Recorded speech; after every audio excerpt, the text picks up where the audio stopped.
In the previous installment of our series on the Livonian Crusades, we examined the first years of Bishop Albert's reign, which featured the founding of Riga, the establishment of the crusading order of the Livonian Brothers of the Sword, and the numerous battles against hostile tribes such as the Livonians and Latgalians, who are forced to adhere to the Christian religion. Today, we see Estonia's bitter struggle against the German invaders. 2 years before the Battle of Riga in 1210, Talevald, king of Talava, agreed to an alliance with the German colonizers. Talava was consistently feuding with its Estonian neighbors, and Talevaldis hoped the Crusaders could help dispel his enemies. It was all the pretext the opportunistic sword brethren needed to engage the Estonians. But first, in 1210, the Russian Prince of Pskov, Mstislavich, attacked the Estonian fortress of Otepää.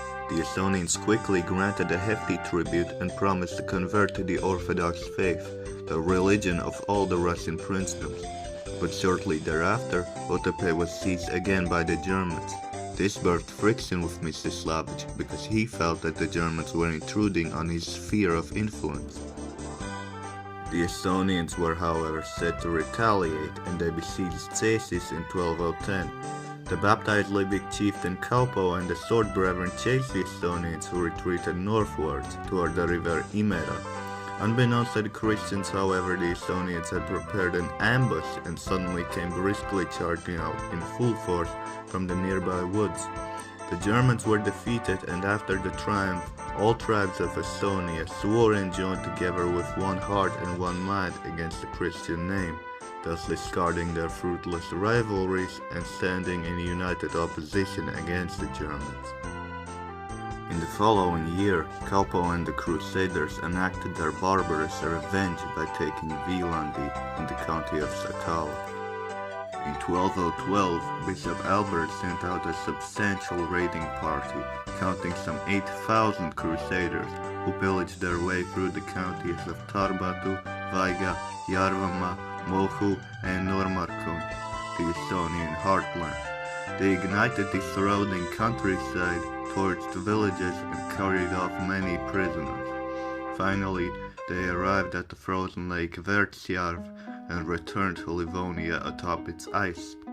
Thoroughly demoralized and struck by plague, the Estonians determined to arrange a peace with the occupiers. After long negotiations, a truce was finally brokered for 3 years, which stipulated the vassalage of Sakala. All the while, the subjugated Lets and Livs had still not abandoned hope for a liberated homeland, and they started to conspire among themselves and resolved to expel the Christians from their native land. However, Kaupo, the foremost Libyc headman, still opted to remain a German underling, even in opposition to his own kinsmen. The pagans commenced an armed insurrection against the Christian occupiers. The Sword Brothers, with a new commander, Grandmaster Folkvin, besieged the rebel stronghold at Satazel and hurled boulders into the city enclosure. The Livonians finally capitulated and henceforth remained in the strict regulation of the Christians. After the final Livonian uprising, the military situation of the bishopric of Riga grew even more favorable.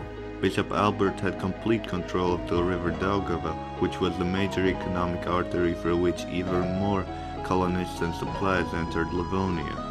The Daugava also shielded Livonia against the belligerent Curonians, Semigalians, and Lithuanians. Riga's eastern flank was also secure, since the Principality of Polotsk had already renounced its claims to Libyc hegemony and allowed the Germans free travel on the Daugava. Albert was now free to concentrate fully on subjugating the Estonians, in which he was aided by his new ally, Talevaldis. The Estonians were, however, far more unified and vigorous than the Livs and Lets had been. The Christians would have to dedicate immense resources and men to conquer the unyielding Northerners. In 1215, the truce of the Estonians expired and hostilities rekindled at once. The Christians besieged Liola, the fortress of Lembitu, a major Estonian chieftain. Quickly the enclosure was demolished and Lembitu was brought into German custody. However, he cleverly procured his release by feigning a conversion to Christianity, after which he immediately mounted a renewed opposition and assumed command of the remaining Estonian resistance. In the same year, Estonian raiders seized King Talevaldis and burnt him alive. When Talevaldis' son Ramechis learned the fate of his father, he uprooted almost the whole of southern Estonia, leaving behind a barren wasteland. Ramechis willingly offered himself as a subject to Bishop Albert, provided he backed him against the detested Estonians. Talava was thus added to the ecclesiastical dominion of Riga. In 1216, the Germans besieged and captured the castle of Suntegana. The Prince of Pskov, Mstislavich, who still considered Estonia to be in his sphere of influence, sought to curb the Germans' advance. In 1217, Mstislavich had gathered a massive host which consisted of Russians and Estonian rebels, and beset Otepää. The Sword Brothers and some sympathetic Estonians initially fought back every Russian attempt at scaling the ramparts, but 17 days into the siege, they began suffering from shortages of food and hay. Grandmaster Fulkin rushed to relieve the siege and advanced against the enormous mob of Russians, but after the enemy numbers had sapped the initiative of their charge, Fulkin was left with no choice but to surrender the city. The shock of the defeat reverberated across Estonia, and all the previously baptized lands again fell away from the Catholic faith. The chieftain Lembitu now intended to shatter the Christians at their most vulnerable. The chief summoned warriors from all the Estonian counties: Ridala, Harzuma, Viruma, Rivala, Jarvama, and Sakala. Lembitu produced a host of 6,000 men. Lembitu also requested aid from Prince Mstislavich, who promised to corral numerous other Russian rulers. The Estonians waited around the river Navesti for almost a month, but there was no trace of Mstislavich's coalition. Lembitu decided to smash the Germans on his own, but to his surprise, they were already trekking towards him. Fulkvin and the Sword Brethren, along with the Libyc headman Kaupo, had raised 3,000 men and reached the battlefield some yards north of Viljandi on the morning of the 21st of September, the day of St. Matthew.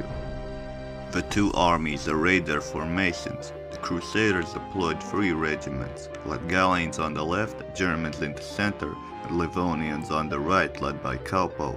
The Sword Brethren and other German knights under Fulkvin occupied the middle of the formation, facing the strongest Estonian regiment. A small reserve of knights was kept in the rear. The enemy commander Lembitu was stationed on the left against the Lets. The battle commenced with the Germans advancing meticulously into the heathen center. On the left, the Lets were locked in a prolonged, indecisive scuffle with their antagonists. Meanwhile, some of the Livonians on the right, seeing spears flying menacingly overhead, deserted the field. Kaupo, amid the fighting, had his sides pierced open by a spear. The reserve contingent entered the fray and stemmed the tide on the right flank.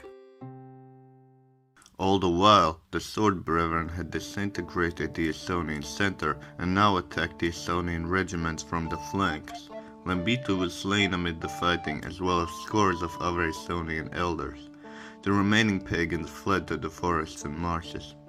Kaupo, mortally wounded, distributed his possessions to the Church of Livonia, then succumbed to death. Though having died a Christian, he was still burned in a ritualistic fire burial as per Libyc tradition. After the battle, southern and central Estonia again came under German hegemony. Now Bishop Albert only needed to capture northern Estonia and the island of Saaremaa to complete the conquest of Estonia. However, the rapid expansion of Albert's tiny bishopric was beginning to upset the premier power on the Baltic Sea, the Kingdom of Denmark. In 1218, Albert attended a meeting with King Valdemar II of Denmark, who was himself preparing to direct his naval forces against the Estonians. Albert was implored to concede northern Estonia to Denmark. In June of 1219, the Danish armada disembarked on Estonia's northern shores in Rivala. Valdemar II, King of Denmark, had marshaled some 3,000 troops for the invasion. The marauding Danes captured the fortress of Lindanes, demolished it, and set about building a new stronghold, which was christened Tallinn. The Estonians attempted to dislodge the intruders and on the 15th of June suddenly stormed the disorganized Danish camp.